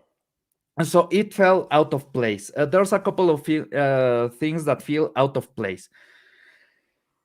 That being said, you need to acknowledge that Franklin is there. Therefore, anything that you will consider normal or part of canon Mm-hmm. goes out of the window because, as you know, how Franklin Richard Powers work, around him, reality warps. So you can say that maybe this feels off because he's under his powers effect, even though Uh-huh. he is not controlling them, because this is a different world. Normally, he will just restrain the aging on other superheroes. He will make that time passes in a way that he doesn't need to get old. He can still be a kid decades after being born and nobody really noticed because for everybody else, he's still a 10-year-old. Again, that's canon. That's a stupid explanation that they had why Marvel superheroes don't grow old, even though they have been 60 years there, That because sliding Franklin. time scale. Yeah. But if you have to go into that explanation, then you fail in the narrative. Mm-hmm. When you have to explain everything on it was because this kid that has the powers of God was modifying reality, Mm-hmm. either you are watching anime or you are fucking up the story on the Fantastic Four. So there's a lot of good, there's a lot of great concepts. Reed Richards will have worked perfectly here. He was not here. There was a version of Ben Grimm that doesn't care when a lady gets killed in front of him, even if Uh-huh. she's bad. Still, he just saw somebody get their head completely busted and he was cracking a joke. Uh-huh. It doesn't feel right. So there's some things that I don't feel right about this. Some writing, some drawing, and it's sad because we just There's came some from strong an issue, moments. yeah, that understood perfectly Reed Richards. And now we are in an issue that doesn't really understand Ben Grimm or Belleria. Belleria was too bullish about Shin being smarter. If Yeah, you are these smart post enough, three issues, and usually Reed is the character. It feels like it's harder to get right, and yet the hardest character was done so well. It felt like yeah, that 3 issue arc was like a perfect arc, and now we have this issue with, for all its great moments, there's definitely almost as many off moments. Not like horrifying or polarizing, but just stuff that definitely does not line up overall. Something that I have learned from my childhood is the smartest person in the room is the one that knows that is not the smartest person in the room. She declaring herself smarter than Reed Richards without any accomplishment is absolutely mute. Is I don't want to say that is absolutely stupid because it's not. She is intelligent. But the fact of the declaration on her side that she's smarter than her father at that age shows that Yeah, either she is not smart enough to understand that she doesn't have the experience to be as smart as her dad, or the person that is writing doesn't understand the character enough. yeah, And I felt it that. was an off moment. I'm glad you mentioned that because that did seem like an off moment. Yeah, there's my grandfather, a really smart man.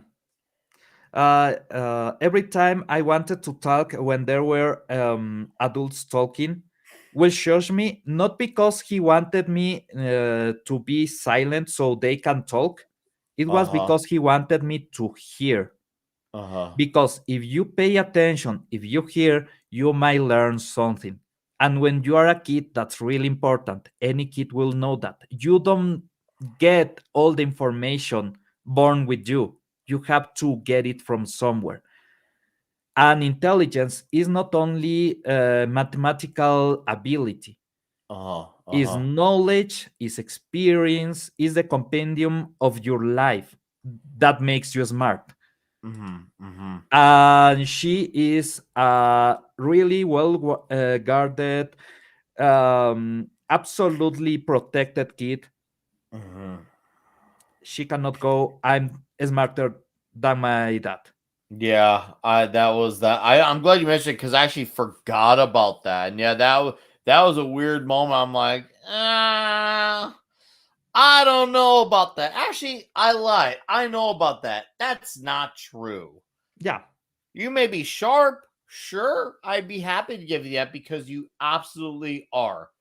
But to just boast like that about something so bold at such a young age, you don't know jack Reed shit in the about previous fuck. issue understood the meaning of happiness and family, discarding Being absolute a husband power and a of, father. yeah, he got access to ultimate power, Mhm.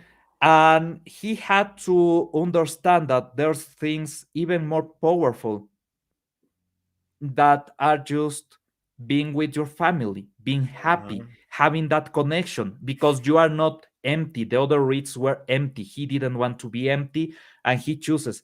That is being intelligent. Mhm. He's even more intelligent than all the other reeds. Agreed. So she stating that feels wrong. And in the whole concept of what's going on around these issues, it Mhm. feels nonsensical. So, yeah, I had a lot of enjoyment. There's a lot of really good parts, but it was not a Fantastic Four for me. That's valid, man. That is valid. I can understand why you feel the way you feel. Huh. Hillary, Franklin, Rodham, Clyde. Now Franklin, I liked in this. Valeria felt off in this. I will give credit where it's due. I feel like Franklin was good. I feel like Franklin was good, and even Valeria in the previous issues. Granted, there were smaller moments, were good, but Valeria in this issue is like, Jonathan, you're doing so good. What's going on? I'm hoping She's this is around just the. six, right? In this issue. I don't know her official age, but all I'm taking is she's somewhere between 6 and 8, Yeah, and normally regardless girls of on what that it age, is, have this you is noticed off. that they grow a belly? And that's really Mhm. normal because their body is starting to store some fat around the organs. Yeah, that makes sense. That makes sense. Her Sure. chest was bigger than her belly. Yeah, so That's that not a doesn't kid. line That's not up. a human And kid.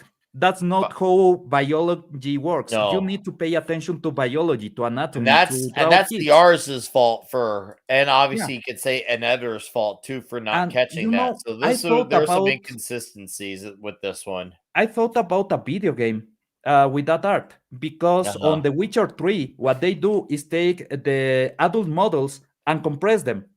Uh-huh. So all the kids looks like midgets. Uh-huh. That's the art. And yeah, I know most artists that go into this kind of work don't really draw kids because normally you're drawing adults fighting and everything. So your expertise is there, Uh-huh. but you are drawing humans, and humans Yeah, need to feel human. agreed. That's it. Strongly agreed. And yeah, there's some panels with Franklin that look horrible too, but when he's sitting down and eating the sandwich, he looks like a boy. And that's it. You don't need Yeah. anything else.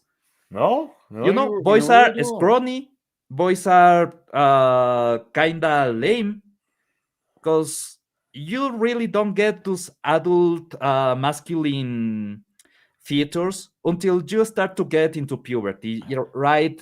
Your jaw gets more squarish.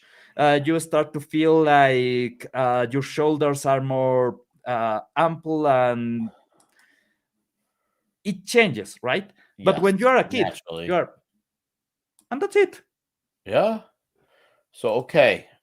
Very great discussion on this issue. We went a lot more in depth with this that with both of them than I thought we would, and that's great. That just goes to show you, well, we can fucking carry a show when it's just the two of us. Yeah, Depot 101 sent us some memes to show off, so why not give some credit to where it's due for our bud here? Me coming online with my slow memes to cheer you all up. I'm essential. Dude, when I wake up in the morning, I wake up every morning early. Even when I'm not working, I wake up early. And it's not a thing to do with me having kids. It's just like Charlie Sheen, I'm by winning. That's just how I'm built. I'm built differently. I have one speed, and that's go.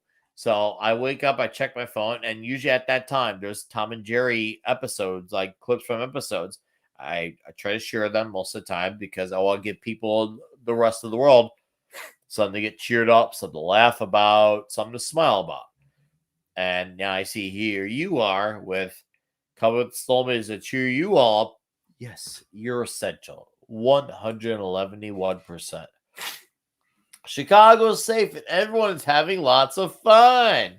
Oh yeah, this one's funny. No, that's funny. I was just in Chirac last Friday night, and I did have fun. I did. I had I'll even go as far as to say lots of fun, but it wasn't lost on me that just because I was having lots of fun, that there are parts of the town that were not. And we went to very deep Chirac, very deep after the show we went to, and we went to a Checkers out there.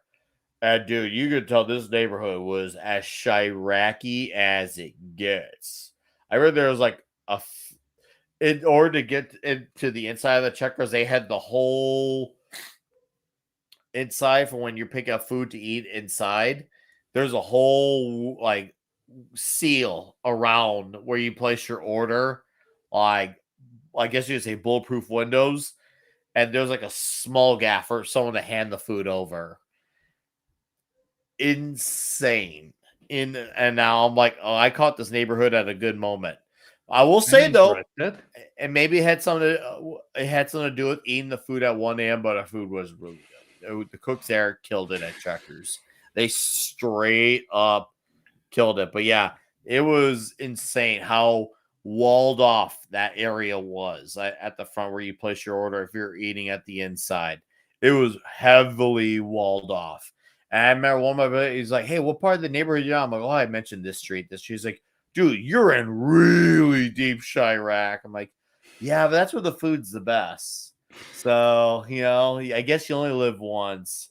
Detroit isn't McDonald's nothing, but yeah, I believe it. I believe it. By the way, there's 19 of you here in the chat. Thank you for being here. I appreciate the hell out of that. Nice crowd. Hell yeah to that. Let's acknowledge these other great memes. And then just a Chicago style pizza.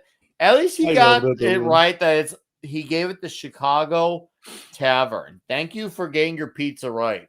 I don't need people outside of Illinois getting the Chicago pizza wrong with the deep dish. No, it's the Tavern. Always was, always will be. I don't even care if you call it mold. Just put the Tavern on there, not the deep dish. Wait, that's not mold. I'm not That's dealing with bullet holes. yeah, well, we know. I think he's fucking around. But I'm not dealing with the tourists who don't know their shit because they just don't know shit about fuck. Now the people in Cincinnati, Chicago State probably think that, oh yeah, right. No, there are parts of the city where at times it's better, but to say it's safe as a collective whole is just straight design. And this attests back to when I lived in my 2 tours of Chirac.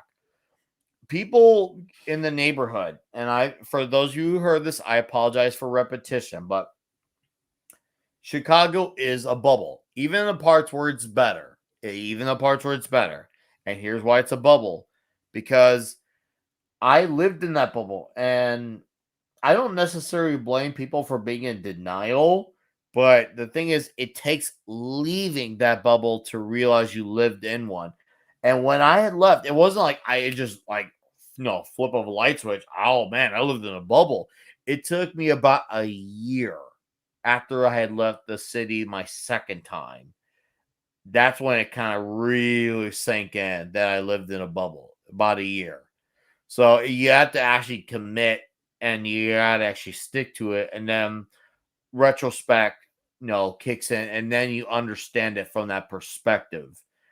Man, we've gone to so many different angles here. Pants, history, Spanish language. Now I'm getting into you about philosophical and social stuff like Chirac, and then talking comics simultaneously at the same time.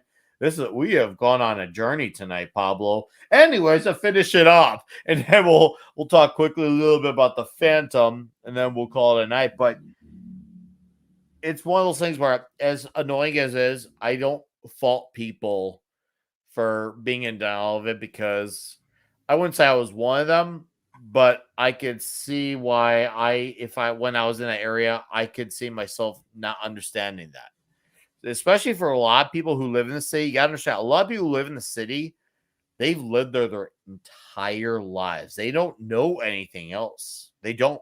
I'm not saying they've never been to another country or another place, but usually when they go to somewhere for a vacation, it's more or less the same. And I mean more or less the same, meaning it's a different setting. There's different things that make that city unique, but the common factor, it's all urban. It's all urban, usually when they go on vacation. So when you live in an urban lifestyle your entire life and your vacations are almost, if not 100% exclusively to big urban cities, well, yeah, no wonder you are the way you are because people get so used to the crime, the filth, the smells, the gunshots that they become desensitized with because it happens so often. When I had arrived in the city last week, I had pulled over at a gas station to get gas because I needed it, even in Chicago. As soon as I opened the car, I smelled something. I noticed it, and I would have never noticed that if I had not left the city. That's why I emphasize why it's important you need to leave it to understand it because you don't notice those little things because you're used to it. Anyways, no more serious, Nate, because I go on any longer, I'm going to bore myself. And I don't want to do that to the chat. So if I'm boring myself, I'm going to automatically translate it to I'm boring you guys as well. So one last one. Think about this episode where Batman's villains actually were the rigged jury for his mock trial and how they still honestly ruled in his favor because somehow facts mattered. That's Batman. Wow. That's the silliness of Batman. I was talking about the silliness on Batman. That is the silliness on Batman. Yeah. Right? That's the animated series understood Batman perfectly. They had the jokes, they had the silliness, they had the action, they had the seriousness because it needs to merge everything. And there's timing, right? If Batman is fighting, there's no jokes. Mm-hmm. Batman is not fighting, there's jokes. Mm-hmm. Batman is still trying to get to the villain. The villain is making jokes. Uh-huh. Uh-huh. There's a to Batman, and sadly, right now, nobody really understand that. The 90 series, absolutely perfect, perfect, Oh, just I perfect. agree. I The Brave and the Bold too. strongly agree. The Brave Oh, and the dude. Bold was Oh, the Brave and the Bold. Guys, if you haven't watched Batman the Brave and the Bold, that's a fucking fan. I might even like think we should probably do like a one-off episode where we dedicate it to talking like maybe a favorite episode from it as a way to nodding to Clobby because he loved that show. I love that show, and him and I were always hoping to get together so we could talk about it. We never did, and maybe that could kind of be my way of like evening that out a little bit. But the Brave and the Bold was fantastic. I couldn't stress it enough why everyone and their mother and their grandfather and the fire department and Mike Tyson and Gilbert Gottfried and Mel Gibson and Denzel Washington should all watch Batman the Brave and the Bold. oh yeah. It's so good. It's so good. You know who should watch The Brave and the Bold Who? desperately? Who? James Gunn. I agree. I even though I don't have a lot of the same problems as people do with Superman, I still agree with that. I haven't watched Peacemaker. I have no intention to. I it doesn't look good to me. And I even said now one of the criticisms I did agree with was the portrayal of Supergirl. That was one of them. Now that said, my favorite thing he will probably will always done with DC was the Suicide Squad. Loved it, Oh yeah. but it seems like that may have been his peak earlier on. But For hey, me, that's the only really good DC movie from this era. yeah, and that's Oh, fair. All right. okay. Well, let's talk Can a little bit about the Phantom #1. So, Pablo, I'm going to let you have the floor on this because I only read it once, and while I liked it, I need to give it another read through to like really sum up my mind. Now, like I said, I enjoyed it. I would go as far as to say it was pretty good, but to be fair, I don't have the same point of reference you do, and you probably read this a bit more than me, and I know you definitely know more than me. So, I want to hear your thoughts as I'll show off some art for our okay. chat on this issue. To begin with, this is a great issue just as an introduction to the character, an introduction to the world. It's not a solid issue if you are talking about the Phantom in general, because this is still kind of baby first steps into the Phantom, right? Okay. This will be the 23rd, I believe, 23rd or 21st. I think no, 21st, because yeah, um, if you have read the original comic strips for newspapers, Uh-huh. that is this Phantom, this version of the Phantom. His name is Kid Walker, and he is already a well-established Phantom, right? Here, he's talking directly to Diana, his wife. Mm-hmm. That means that this is after the newspaper strips. Why? Because in the newspaper strips, he meets Diana, and Diana finds his real identity. That happens during the first year of the Phantom. Uh-huh. Uh-huh. So this is taking that era, and I mean literally every bit of that era, and trying to go back and create new stories with that version of the Phantom. Why? Well, Defenders, because Mm-hmm. they are doing Flash, they are starting to set up the team, and is the right time frame. Mm-hmm. And also, it was Kid Walker, the one that was in the team. So I understand that. I understand why they are setting everything with this Phantom. Mm-hmm. This Phantom has a lot of already established lore, and they are going really deep into that. People don't notice because they haven't read. You get Devil, the wolf. His name is Devil. He has other other animal companions on his team. The horse that is called Hero, and the hawk that is Falca.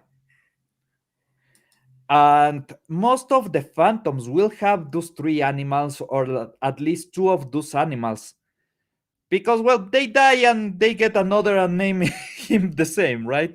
My dog died. Well, I will get another dog and it will be devil, because well, a wolf, because I don't want to learn another name. Also, the lore is that the phantom never dies, and therefore his spirit animals, as people think they are, should never die too. And if he name the first wolf devil, every single wolf that they will have will be devil, because the animal is also immortal. That is the basics of that, right?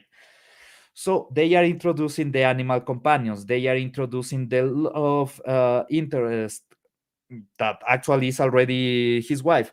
They introduce the village, but the chief of the normally this village will be more savage, because well, is a theorist era, you know, they were savages in loincloths with spears. That's the original tribe on the Phantom comics. Well, no, they are more advanced. They have technology and everything, even though they should be in the year 43, around that. That is when the Phantom of this era kind of has a time gap, because later you get Kid Walker and his son, Kid Walker Jr. And if you have seen that Red Phantom in some comics, in some 60 comics, that is his son. The one that uses the Red Phantom costume is Kid Walker Jr. That is the son of Kid Walker and Diana. That you met her, she's still young. Uh, Again, the Phantom is part of the community. He is always part of everything, right? I like this. I did like The this stuff village here. chief is his personal friend, and he was a personal friend of his father. And the father of this village chief was a friend with other phantoms, because the phantom has stayed in this area for a long time, right? They introduce the Singh Brotherhood. The Singh Brotherhood, for this era of phantom, are the main antagonists, are kind of the billion of well, the billions of the story. But something that I noticed, they avoided the stereotype that the Singh Brotherhood was normally represented with, because they were a mix between uh, Rashid from old school Johnny Quest and Fu Manchu. Okay. It's a really over overly enthusiastic depiction of that culture. If I am avoiding saying it's racist, but they kinda get into that. Yeah. Again, this is from the theories. Yeah. That was normal. It was a pulpy hero. Of course. Yeah, so Natural. Of don't course, it pay makes attention to sense. that, right? He was fighting for the savages. They are depicted as savages. Yeah, don't matter. He's the hero. Don't worry about that. And so they have kind of change. First, he says that he knows about the Singh Brotherhood, but they are the main antagonist of the newspaper strips. So the question is he just playing it down, or are they introducing again the Singh Brotherhood? But if they are doing, they are introducing one of the younger brothers, Uh-huh. while the Phantom already has defeated one of the older brothers, one of the elders of the Singh Brotherhood. So there's a couple of things that I still need more issues to learn how they are tackling the canon. But from somebody that loves the canon of the Phantom, they are going really well. Okay. They Okay. are going even better than some other attempts of doing Kid Walker. Normally, if you want to do the Phantom and you don't know the story of Kid Walker, you just don't do Kid Walker. You go into the past and you do other versions of the Phantom, or you go into the future and do all newer versions of the Phantom. Kid Walker, normally you avoid unless you really want to get into the hard part of the Phantom, and they are doing that. But here is my issue: they have helicopters, they have modern suites, they have cell phones.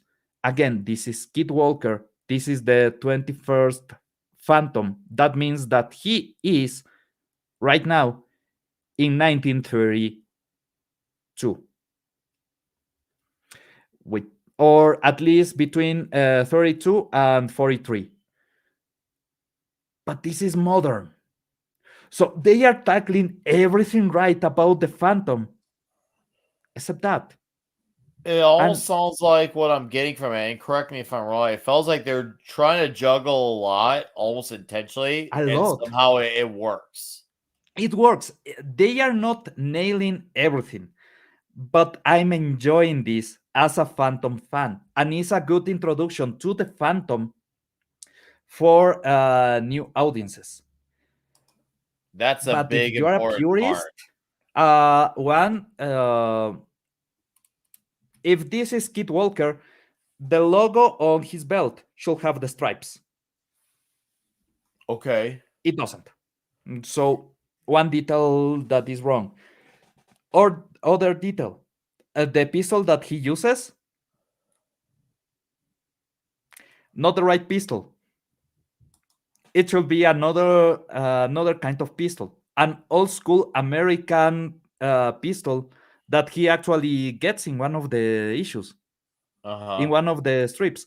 So some things are wrong, some things are out of time or out of the right moment of history that they should. And somehow, with all that, I felt absolute joy reading this because it's a simple story about the Phantom. It's a good introduction to the concept of the Phantom. And if Uh-huh. you don't know the canon, you just don't really care. So it's a Okay. fun read for people that just want to get into the Phantom. Some things like in this panel, when the Phantom is in his monologue, you get a school on the text, and the text is with a purple background and in white.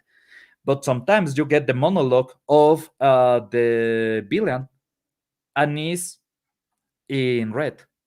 So you have a contrast. You have all the time some things that guide you through the issue, through everything that's happening, that works really well. The fact that Kid is just talking about the good part of the adventure at the beginning, Uh, and Diana is like, wait, why were you fighting with this guy? Oh yeah, I forgot to tell you about the plane crash and everything, and that's Kid. That's perfect. So there's some things that are not right, but they are nailing it. And oh, I don't know how else to say. no, I feel like that lines up, dude. If anything, that just lines up with everything you're saying, man. So, okay, new issue I think comes out later this month. I'm gonna take a quick look and see if I can find out when, so people can, let's just say, look to places to read issue one. Issue two, I think, is at the end of this month. Oh, I have a complaint, by the way, about Sure. Kindle. Not even about the issue, about Kindle. Okay. Because at the beginning, I was like, if I cannot get it on paper, maybe I will just read it on the high seas and everything. And at the end, I'm like, no, I want it now and I want to pay for it. So October 29th, it arrives. October 29th. So at the end of the month. Chat. nice. I So buy it on Kindle. 6 hours later, I'm able to read it. yeah. Took 6 hours. Oh yeah. Why? Yeah. That's Long my damn that's my time. biggest complaint about the issue, that I didn't get it earlier because I wanted to read it. No, that dude, that's freaking valid, man. You kidding me? That's valid. I That reminds me of the 90s 16th Phantom. yes. By the way, not all the Phantoms are Walker. Most of the Phantoms are the last name is Walker, but there has been some Phantoms that were not in the Walker family, or they got the Walker name from the mother and not from the father. Uh-huh. So that's not really important about this issue. I'm just I love the Phantom. That's No, I think the Phantom is an excellent character. I'm glad we're covering this. It needs conversating. We'll continue to cover this for issues and see if it maintains interest, and we'll continue covering it. Should the interest, well, practically still be kept, and as long as that's there, I think we're simple men. As long as that interest is there, well, shit, keep talking uh, about it. There's nothing revolutionary about that. Simply keep just talking to about it. just to answer Read by Nature. Yes, there's some different colors for the Phantom in different printings, even from the same issue. But why I was saying that the Red Phantom is Kid Walker Jr. and the Purple Phantom is Kid Walker, because for a time they were partners. They were fighting crime together. Mhm. So you get a small era where father and son are fighting as the Phantom, and just to distinguish which Phantom is which, Kid Walker Jr. is red. Hey, what's up, Kingsport Cal? I thought he said Wilker. No, he did. But good to see you, buddy. Hell yeah. Good to see more of the faces dropping in here. We've maintained a nice chat here with the bulk of you still here after almost 2 hours. No, I can't wait to read this. Oh, dude, the '90s film was great. Love it. One day we'll do a Ooh, one-off show. I love I'll that make film. sure Pablo is around for that. In Yeah, my ideal world, I'd like to bring in Pablo. I'd like to try bring in Razor Fist and a few others. Probably be like 4 or 5 guys at most, and talk about that movie. But I love the Phantom movie. Love it. So good. So he's if great, Clobby were man. alive today, he would have been a part of that show. He liked that movie too. But for then, until then, we'll have to just do stuff like this, honoring the Phantom movie, The Brave and the Bold, in his honor. But chat, hey, it's been fucking awesome. Thank you guys for being here with us as we've shot the shit about ASM, the Fantastic Four, the Phantom, and everything else that consumed the first half hour, 40 minutes of the show. It's been a fun ass show.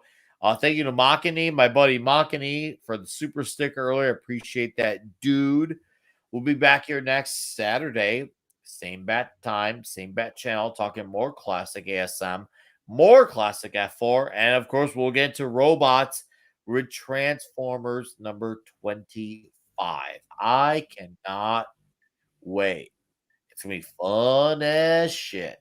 It's gonna be so good. And of course, for those who seek out Toxic Tuesday, I'll be talking Nightmare on Elm Street 3. And for those of you uh, who haven't, go sub to my Bonded by Metal channel. I do an Imperatus, that 70s rock fan, Disciple of Rock, and Vulcan was a good show tonight, dude. It was a good show tonight. A nice, good old chill session. It feels like almost like we're like a jazz bar, and we're enjoying fine drinks and having a nice, good old discussion about comics. Very, really civilized, chill session here tonight. So thank you, Yeah, and great to see you, by the way. Bob, twice this week. I'm just happy you are around. I'm even more happier that you are alive and well, sir. So thank you for being here. thank you, brother. What's it called? So Toxic Tuesday, Clobby's Comic Show. Oh yeah, on the Bonded by Mel channel, me and my buddy Imperatus, we did a ranking the albums for the band Testament. So if there's a Testament fan in the chat, check that out. We also reviewed their new album that came out yesterday as well. Did a video on that. And my buddy Disciple of Rock did a review on the Judas Priest Alice Cooper tour at his stop in Connecticut. So if one of those is the glove that fits for you, unlike OJ Simpson, go sub that channel and check out one of those videos. Though that's what's coming out on my side and what has, and more of all that will. Pablo, do you got anything you want to plug? At the moment, I'm not doing really that much, but man, I have to plug this week. As you know, we did that interview with Mark Millar, and I will say, if you haven't Watch watched it. it, You have it. watch it, Yes, and if thank you have, you. watch it again. It's great. It really was lightning in a bottle he captured with that moment. Like that was like us in perfect form. I'm so happy with that interview, man. I am too. Like I remember just thinking to myself, like, wow, we actually nailed that one. Because things like that, there's always things that go wrong, but that was just like that was the it. That conversation was it. I don't like what we produce on that show is like we may not produce again, but at least we could say we did it that one time. That at least we can live with that. I feel really good about that, my conscience, Pablo. Yeah, absolutely, man. Seriously, it really, yeah. Please chat that. I'm glad you mentioned that. As probably you could say I forgot that, or I don't know if you would count, but either way, check out that conversation with Mark Miller. Thank you, Vince. By the way, I see you plugging the plugs. Showed Mark Miller. Also, my buddy Mark Miller, his project Conquered. It looks Oh, absolutely. fantastic. Looks fantastic. And yeah, Pablo, Midnight's Edge After Dark, my Bonded by Metal Chat. Thank you, Vince. He's also plugging on Rumble as well. And also, I'm gonna Phil Miller, dude. You want to watch this conversation, Kingsport Cal? Go watch it. It was great to have Mark on. I'm gonna do an honorable mention because my fellow dudes at Rippaverse have Alpha Core number 2 lined up, and I'm gonna put that in the chat for you guys. Check, yeah, please, Kingsport account, check out Alpha Core number 2 collection is out. Go check that out. Chuck Dixon, Joe Bennett, Super Cops from Flores Park, being cops and being badass, and I expect a lot of action from Chucks, and I expect a fast-paced moving story, and Ingrid Valdez is a fantastic character, so I hope to see plenty of her in that book. So anyways, chat, thank you for being here. Thank you for supporting the show. I appreciate the hell out of all of you, seriously, and I mean that. Stephen M. Kellel, Vulcan Lives, Kingsport Kel, Read by Nature, Vince Womack. Seriously, the lot of you. D-Bot, of course, D-Bot. Why would I not? JT Kirk, of course. Good to see you, buddy. Thank you for being here. But I'm just going up the names and see if there's a name I missed, I apologize. I'm just going up the list and see if there's names that I missed. Jeremiah Hembry, Deeple 101. Thank all of you guys. Seriously, you guys are awesome. Oh, Drunk 3PO earlier for dropping in. Machiny draws as well. Ironcaster for dropping in. Hell yeah. Appreciate that shit. And yeah, we definitely gotta get Drunk on here one of these days. I'll beg him. I'll say it. I'll beg him. Okay. But okay, we're gonna get on going. For all of you I missed, I apologize. Okay, but seriously, go enjoy your Saturday night. You got cool shit to do, and you don't need to be here to do that cool shit. Unless you want to go be on YouTube. Snow Dub will be on. Flashcast will be on. Thank you. Okay? But we're getting the hell out of here. The bar is closed, and you're all drunk. Well, some of you probably actually are, but it just sounds cool to say. You're all drunk. You gotta get out of here. It's 5 a.m. The bar is closed. Goodbye. Good fight. Good night. Go watch the Mark Miller replay. I smell horse shit. It's horrible, but I can smell it. Smell that shit, baby!